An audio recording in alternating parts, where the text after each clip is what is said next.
JSB with you YouTube ఛానల్లోకి స్వాగతం. నేను మీ శ్రేయభిలాషి జేఎస్ బావజన్.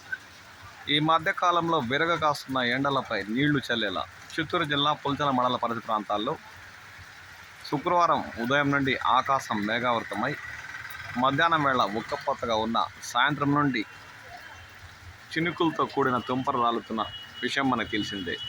సాయంత్రం 7 గంటల తర్వాత చినుకులతో కూడిన వర్షం కల్లూరు 4 రోడ్ల కూడలిలో కురుస్తున్న దృశ్యాలు ఇప్పుడు మనం గమనిస్తున్నాం.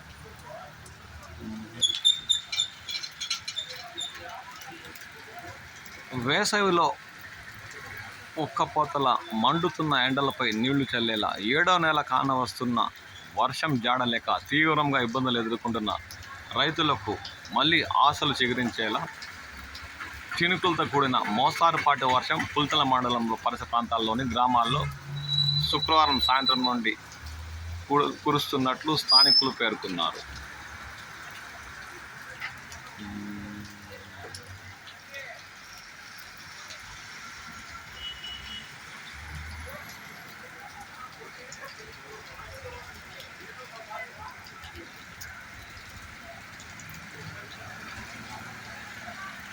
రాత్రి కూడా 1 నుండి 2 పదుల వర్షం కురిస్తే రైతులకు ఎంతో మేలు చేకూర్చినట్టు అవుతుందని, లేదంటే వేరుశనగ, మామిడి, ఇతరత పంటలు మాడి మసైపోతున్నాయని, భూమిలో తేమ శాతం తగ్గి తీవ్రమైన ఉక్కపోతతో ప్రజలు కూడా అల్లాడుతున్న విషయం మనకు తెలిసిందే. దీంతో శుక్రవారం సాయంత్రం పుల్చల మండల పరిసర ప్రాంతాల్లోని చినుకులతో కూడిన వర్షం మొదలై కురుస్తున్న దృశ్యాలు ఇప్పుడు మనం గమనిస్తున్నాం.